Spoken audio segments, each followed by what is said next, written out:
Famille Johnny Pacheco nous parle des malversations et des mains noires de Chablé Boudé autour des proches de Laurent Gbagbo, en tout cas autour des ex-proches de Laurent Gbagbo, car selon Johnny Pacheco, après que Chablé Boudé ait échangé avec ces gens, malheureusement ils ont tourné le dos au président Laurent Gbagbo et ils savaient que Chablé Boudé a malheureusement chié dans la direction du vent. Écoutez attentivement cette vidéo, partagez massivement et mettez vos avis en commentaire. On écoute s'il vous plaît. Mais depuis Johnny Pacheco a parlé là, tu n'as pas qu'à de faire communiquer pour dire non Johnny, ben tu connais.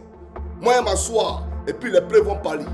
Et je ne parle pas pour parler, j'ai dit que ma démarche de faire en sorte que l'opposition soit unie là, tu n'en fais pas partie. Parce que toi tu as une plaie pour l'opposition. Donc Daouda a posé une question pertinente. Pourquoi tu as été jugé à la CPI? Parce que un fait qui est jugé dans une juridiction, les mêmes faits là ne peut pas être jugé devant une autre juridiction. C'est-à-dire, ce que la CPI te reprochait là, on ne peut pas te rejuger. Dans aucun tribunal au monde, on peut te rejuger pour les mêmes chefs d'accusation. La loi, c'est la loi. Toi, on t'a condamné pourquoi? Les 20 ans que tu as eu là, c'est pourquoi tu as eu les 20 ans. La question, il faut répondre à ça. C'est pas à Montano. Il faut répondre à la question. Tu as eu 20 ans, pourquoi? Mais c'est simple, j'ai dit aux Ivoiriens. C'est pour légitimer le retrait de Gbagbo sur la liste électorale, c'est tout. C'est pour dire à Gbagbo, mais pourquoi tu te plais? Blé a eu 20 ans aussi, non? Si tu as 20 ans, si Blé, puisque Blé lui-même, c'est le seul opposant dans la vie qui dit non, lui, on a retiré son nom sur la liste électorale, mais lui n'est pas pressé. Lui n'est pas pressé. Mais les gars, quelqu'un qui dit lui-même qu'il n'est pas pressé là, vous parlez d'union de l'opposition, vous le mettez dedans pourquoi? Ben, c'est ceux qui sont pressés qui sont unis pour enlever Ouattara au pouvoir. Mais lui, il n'est pas pressé pour enlever Ouattara au pouvoir. Donc il fait quoi dans l'union? Voilà pourquoi Laurent Gbagbo ne sera jamais dans votre union. Parce que votre union, là, il y a trop de faussaires. Il y a trop de cocus dans l'union. Laurent Gbagbo ne sera jamais dans cette union. Donc on n'est pas pressé. Mais on fait quoi dans l'union? Voilà la question. Donc j'aimerais dire simplement, le monsieur là, il dit, si nous on prend arme contre Ouattara, lui il va se dresser contre nous. Parce que lui il est patriote et qu'il est pour la République. Donc si nous on prend arme contre Ouattara là, lui va se dresser contre nous. Si Laurent Gbagbo, c'est pas un putschiste Laurent Gbagbo, mais si Gbagbo prend arme contre Ouattara, lui, Blé Boudé, il va se dresser contre Gbagbo. Son message il est clair. Son message il est clair. C'est lui qui dit, est-ce qu'en Côte d'Ivoire ici là, il n'y a pas des gens pour réfléchir comme Ousmane Sango? Est-ce qu'il n'y a pas des gens pour réfléchir comme Ousmane Sango? Mais il parle à qui? Il parle à Gbagbo Laurent. C'est pas à Ouattara il parle. C'est à Gbagbo Laurent qui parle. Donc c'est à Gbagbo Laurent qui a trop son camarade. Tu ne peux pas réfléchir comme Ousmane Sango. C'est pas lui. C'est Gbagbo qui lui a donné le nom. C'est pas lui, c'est Laurent Gbagbo qui a gâté lui-même son propre nom Gbagbo. En prenant ce crabe là pour le mettre auprès de lui. C'est lui Gbagbo qui a gâté son nom. Voilà pourquoi l'homme là pense qu'ils ont trop joué bien ensemble. Et qu'ils sont trop camarades. Vous comprenez? Mais je vais expliquer les choses à Daouda. La chose elle est simple. La question que tu as posée n'aura pas de réponse. Parce que c'est fait à dessein. S'ils ont récupéré Johnny à l'époque, s'ils ont récupéré Soukou, etc., c'est pas ton Bappé là qui n'ont pas récupéré. Voilà, mais il n'a pas le courage de se défaire du nom de Gbagbo. Il n'a pas le courage. Parce que, comment tu peux dire que c'est ton père d'après toi, mais un père qui ne veut pas te recevoir? Et on parle, non, c'est Nadi Bamba, Nadi Bamba. Tu penses que Gbagbo c'est un enfant? Laurent Gbagbo là c'est un enfant. Toi-même tu n'es pas un enfant. Toi tu reçois qui tu veux. Toi on peut t'imposer de recevoir tant ou tant. Et puis ça, Gbagbo Laurent va imposer ça. Il faut respecter les messieurs. Il faut le respecter. Donc c'est pour te dire que ce n'est pas un enfant. Ce n'est pas une question de Nadi Bamba. Mais la question que Daouda a posée là, la réponse, c'est que Ouattara t'a condamné à 20 ans exprès pour que on te retire sur la liste électorale et qu'on puisse retirer Gbagbo aussi sur la liste électorale. Voilà le schéma. Le plan commun dans lequel tu es là, c'est le schéma qui est là. Voilà pourquoi il n'aura jamais de réponse à la question posée. Sinon toi tu inquiètes Ouattara, toi, c'est Gbagbo le rend en vie, toi tu n'es rien. Toi tu ne peux pas, même si tu as eu 1% devant Ouattara, tu es fort. Toi, tu peux faire l'élection à Ouattara et tu as gagné. Tu n'es rien, champion. Parce que toi, tu sais qu'on va pas voter pour toi. Tu ne peux pas gagner Ouattara, donc tu n'inquiètes pas. Mais toi, on te prend pour légitimer le retrait de Gbagbo. Pour enlever Gbagbo, là, on a besoin de toi. Voilà, c'est tout. Maintenant, je vais expliquer les choses ici aux gens. Parce qu'il faut que les gens comprennent de quoi il s'agit. Chaque homme africain peut le Côte d'Ivoire. Je vous montre rapidement une photo. Ce monsieur-là, il s'appelle Kakoubou à l'état civil. Son nom, c'est le maréchal Kabou. C'est lui qui m'a appelé. Je tiens à rappeler que je le connais avant même de faire la politique. Quand j'étais à la FESI, je le connaissais, d'accord? Et on a eu plusieurs fois à boire dans son bar, le Marais, d'accord? Même après l'élection de Suruku à la tête de la FESI, on était au Marais avec lui. Donc je connais Kabé, d'accord? Mais je vais parler de l'homme politique Kabé, voilà, qu'il est devenu aujourd'hui. Il était colonel de la marine marchande. C'est Laurent Gbagbo qui l'a mis à la marine marchande. D'accord? Et pour la petite histoire, même quand il était à l'école de gendarmerie, et que mes promotionnaires, c'est sur la promotion qu'il est rentré à l'école de gendarmerie. Quand on l'a pris, on le formait comme ça, là, il pleurait. Il appelait Gbagbo, pourquoi on les laisse tranquilles? Donc, à cause de lui, là, sa promotion, là, on ne les touchait pas. On les laissait à l'école de gendarmerie. Mais il est sorti commandant, d'accord? Et après la crise post-électorale, puisque c'était un pro-Gbagbo dans l'arme, Maréchal Kabé. Après la crise post-électorale, il a fui par le Ghana, où il était exilé. D'accord? Ce monsieur-là, est-ce que vous savez comment il est arrivé en Côte d'Ivoire?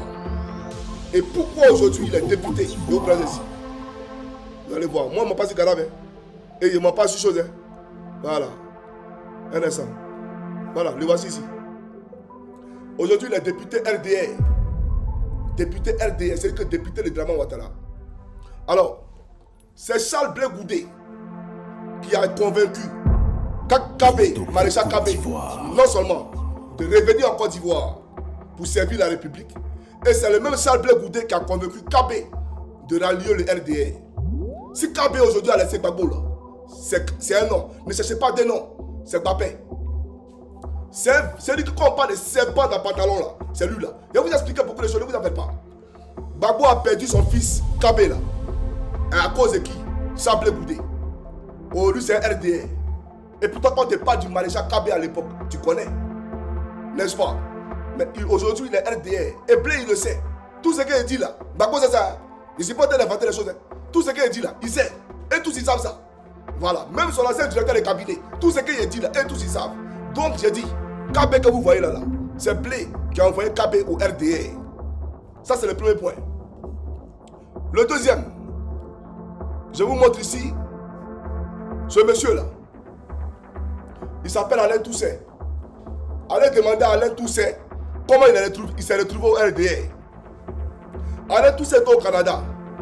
Il a fait une demande de visite à la CPI à Laurent Gbagbo. Laquelle demande ne lui a pas été accordée. Mais Blé Goudé lui a accordé une demande. Blé Goudé lui a dit de lui faire une demande à lui. Lui il va venir le voir. Il allait à la CPI pour aller voir Blé.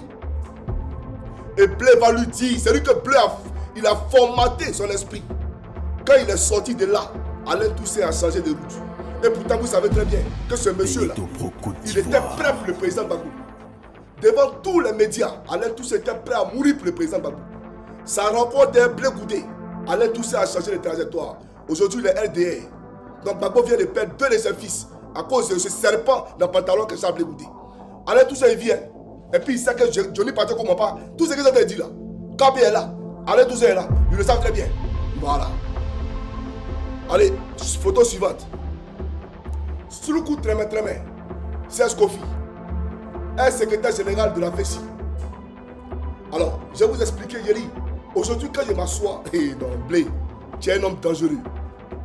Tu es un homme dangereux. Aujourd'hui, chers camarades, quand je m'assois, et puis je regarde mon parcours, et puis je vois la main de Blé Goudé dedans, je dis, ouais, tu es un homme dangereux. Je viens.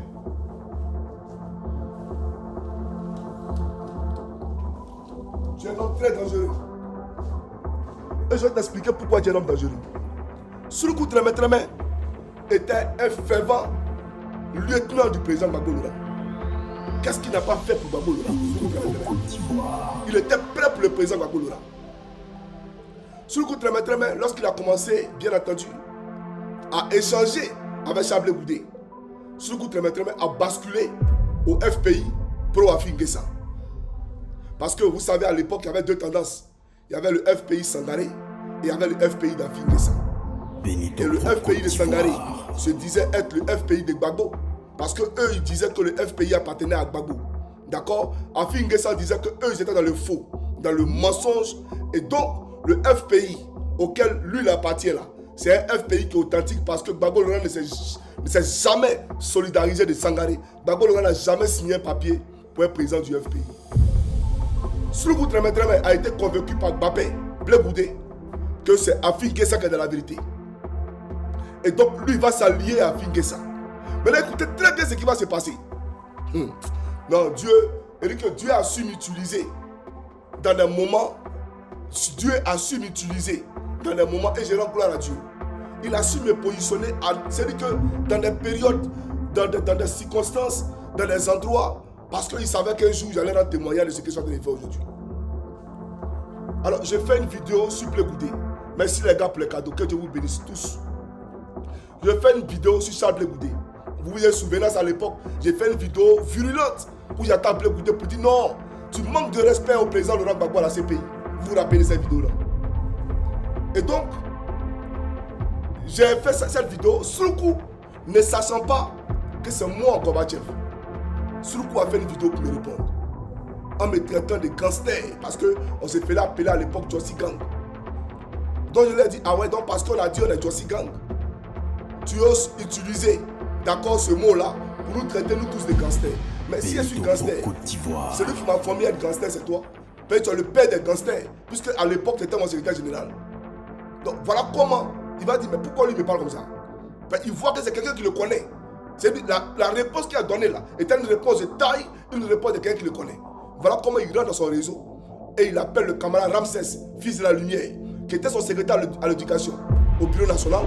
Il appelle Ramsès qui était en Suisse et Ramsès va lui dire, mais tu as zaï, tu as déconné, c'est à Gorbatchev qui a répondu là. Et Souloukou va dire, ah, c'est Gorbatchev qui est là. Et Souloukou rentre dans mon téléphone pour s'excuser. Et donc Souloukou va me récupérer pendant une journée. Écoutez-moi très bien. Souloukou me récupère en vidéo caméra pendant une journée. Et il va me fabriquer le cerveau sur Stéphane Kipré, sur Aboudraman Sangare, pour dire qu'ils sont dans le faux. Ils ont fait ceci, ils ont fait cela, ils ont fait ceci.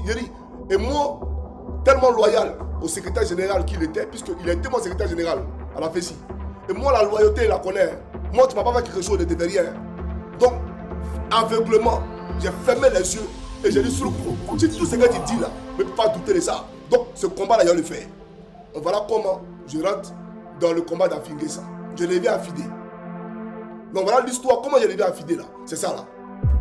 Et donc, à partir de cet instant, Souloukou maintenant et Mbappé, qui sont toujours en contact. Toujours en contact. Qu'est-ce qui va se passer? Mbappé va appeler Souloukou. Il va appeler Souloukou pour dire à Souloukou, défendez-vous. Défendez-vous. Vieux là, il a décidé de soutenir Stéphane Kipré de vous livrer à la justice. Défendez-vous. Est-ce que vous comprenez ce qu'il dit? Ça veut dire, nous Stéphane dépose une plainte contre moi et Souloukou. Souloukou au Canada, moi en Finlande, parce que à cause de Souloukou, il a commencé à attaquer Stéphane. J'ai commencé à attaquer Stéphane, pourtant je le défendais. Je le défendais, mais j'ai commencé à l'attaquer puisque Souloukou m'a dit que c'est un faux type et que c'est eux qui sont dans le faux. Et que c'est lui qui manipule tout le monde pour le compte de Sangare. Et que le FPI, là, Gbagbo n'a pas signé pour être président. Mais Souloukou n'est pas là, là. Souloukou n'est pas président, là. Il n'est pas prisonnier. Comment Souloukou sait que Gbagbo n'a pas signé? Si Blé Goudé lui a pas dit que Gbagbo n'a pas signé. Donc Souloukou est confiant et il me met en confiance. Donc nous, on s'est dit, on mène le combat du père, que Gbagbo l'aura, en démasquant le faussaire. Donc tout ce qui était Stéphane Kipré, on s'est dit, qui travaillait contre Gbagbo l'aura. Voilà comment on attaque Stéphane Kipré farouchement, on attaque Sangare, etc. etc. D'accord? Donc comme Souloukou ne peut pas faire les vidéos, c'est moi qui étais le porte-parole, c'est moi qui parlais pour eux. Et donc, quand il va m'appeler pour dire, ah, Johnny, voilà ce qui a été passé. Gbagbo l'aura a décidé de soutenir Stéphane Kipré. Blé vient de m'appeler. Il dit, on a qu'à se défendre. Si Dieu l'avait nous livré là, livrons-le. Parce qu'on ne va pas rester là, puis la justice va nous condamner. Livrons-le.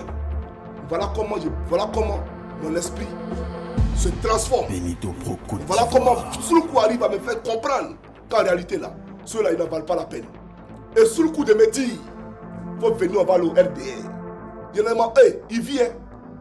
À Souloukou de me dire, il faut venir, on va au RDR. Souvent, les gens du RDR, quand vous parlez, quand vous entendez Zasso dit, c'est Souloukou qui t'envoie chez Diaby. C'est Souloukou qui t'envoie chez Diaby. Vous entendez ça souvent, non? Voilà. Voilà la vraie histoire. Donc Souloukou m'envoie au RDR et effectivement chez Diaby. D'accord? Et je demande à Souloukou, mais tout ce que moi leur ai dit là, est-ce que ceux-là, ils pourront Moi, m'accepter. Moi, me pardonner. Il dit, oh, en politique, il n'y a pas de mémoire. Si Ouattara lui-même doit te tenir rigueur par rapport à ce que tu lui as dit là, c'est que ce n'est pas un politicien. Donc, alors, ils vont t'accepter. Selon moi, je n'ai jamais rêvé, même dans mes rêves les plus fous, d'aller au RDR, jamais. Donc, c'est Souloukou qui m'envoie là-bas. Vous comprenez? Donc, comprenez que qui nous a envoyé en réalité au RDR, ce n'est pas Souloukou, c'est Blé Goudé. Voilà pourquoi il dit qu'aujourd'hui, quand je m'assois, ça me travaille l'esprit pour te dire, Blé, tu es un homme très dangereux. Tu es un homme très dangereux, tu es sadique. C'est moi qui te le dis. Ce n'est pas Souloukou qui nous envoie au RDR. C'est toi qui nous envoie au RDR. Souloukou actuellement il est RDR. Souloukou actuellement il est RDR. Comme Alain Toussé est RDR. Comme KB est RDR. Tu es un homme très dangereux. On va aller plus en profondeur, chers camarades. Parce qu'il faut aller en profondeur. Alors, voilà un monsieur que vous connaissez tous. Il s'appelle KB. Non, il s'appelle quoi? KKB. Voilà, KKB. Kouadio Kona Berté. C'est lui qui a fait le débat à la RTI avec Zasso en global, Blé Goudé, Konaté navigué. KKB est allé voir Blé Goudé. C'est Blé Goudé qui a convaincu KKB de se présenter face à Kona Bédié. À tous les militants du PLCI RDA. Et Dieu merci, KKB y vit. Parce qu'il va savoir que Johnny c'est un sachant. KKB y vit. Il est ambassadeur de la Côte d'Ivoire au Gabon. C'est Blé Goudé qui a convaincu KKB de se présenter face à Bédié. Et le même Blé Goudé, pendant la désobéissance civile, c'est Blé Goudé encore qui a convaincu KKB de se présenter face à Ouattara. Écoutez très bien.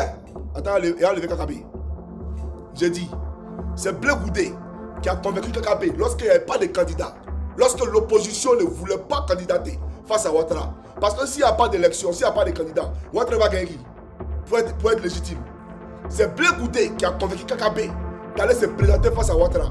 Donc si Ouattara fait un troisième mandat anticonstitutionnel, là, c'est un nom, Charles Blé Goudé. C'est un vendu, un vrai traître, ce monsieur-là. Un vrai sorcier, ce monsieur. Il faut que les gens le comprennent. Si KKB, si Ouattara fait aujourd'hui un troisième mandat, là, et puis vous avez vu KKB hier, là, ce n'est pas KKB. C'est Blé Goudé qui a dit à KKB, il faut aller. Il n'a qu'à venir dire que c'est faux. Donc voilà le jeu dans lequel il est.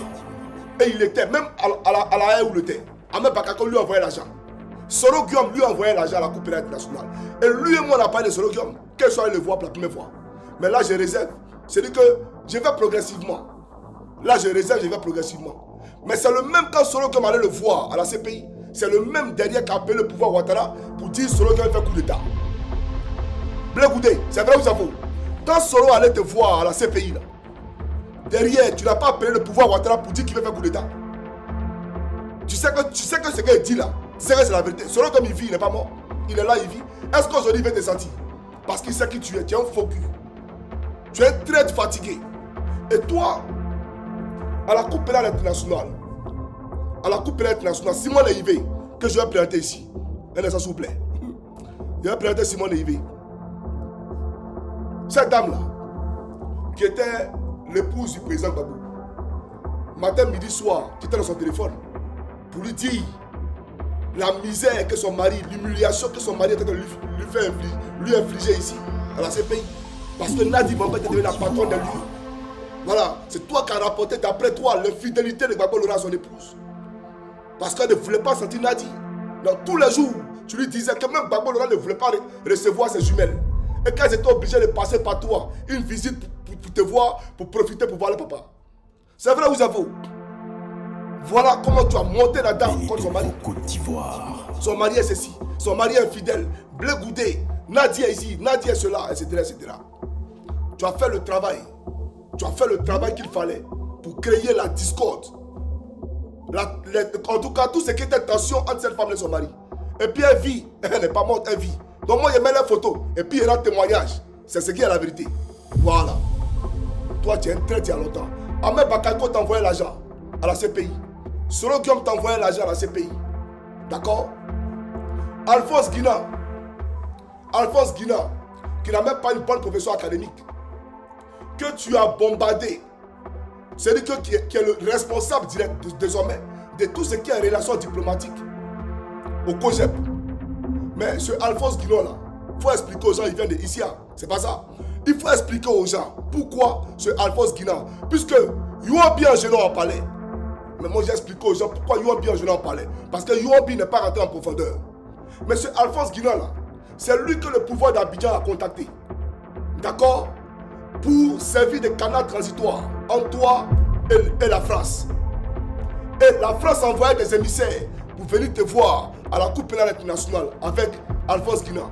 C'est vrai ou c'est faux? Chablé Goudé, Alphonse Guinain n'envoyait pas les Français aller te voir. Et l'ordre de mission qui t'était donné là, c'était Etienne Gbagbo. Etienne Gbagbo. Et c'est pas pour ça que tu l'as bombardé, ton responsable de tout ce qui est relations diplomatiques. Benito Pro Côte d'Ivoire. Alphonse Guinain, tu as chassé l'ancien des Ougoueux là. Tu l'as chassé. C'est-à-dire que sans raison, il t'a rien fait. Tu as pris Alphonse Guinain, tu l'as mis là. Toi, tu es un agent double de la France. La preuve, tu allais enterrer ta cousine à Paris. Gbagbo le il ne va pas là-bas. Parce que toi, d'après toi, la France qui était contre toi, la France qui t'envoie dans ce pays, toi tu parles en France paisible, toi tu vas en France pénale quand tu veux. Tu vas en France pénale et on veut nous distraire. Non, mes comptes ont été gelés. Ouattara a gelé mes comptes, Ouattara a gelé mes avoirs. Toi, tes avoirs là, nous on a accès à ça. Quand tu vas dans ton compte là, tu appelles quelqu'un. Mais là que tu as, même si toi-même là, que Ouattara te donne là, c'est plus que ce qu'il y a dans ton compte là. C'est plus que ça. Tout ça là, c'est de la poudre de perlépépé, c'était pour distraire l'opinion. Ton retrait de la liste électorale, c'est pour distraire l'opinion. Afin de dire on ne reconnaît pas le COGEP comme parti politique, c'est pour distraire l'opinion. Afin de dire qu'on a géré quoi le Blé Goudé, c'est pour distraire l'opinion. Tu travailles à Ouattara. Voilà pourquoi il est plus qu'essentiel de dire à l'opposition, lui là, il n'est pas opposant, regarde ici. Il n'est jamais opposant. Et il sait très bien de quoi il parle. Et si en réalité le cas Chablé Boudé était là pour excuser le cas du président Laurent Gbagbo, c'est-à-dire que Laurent Gbagbo ne peut pas se plaindre vu que Chablé Boudé subit les mêmes choses que lui. Mais est-ce que Chablé Boudé subit les mêmes choses que le président Laurent Gbagbo en réalité?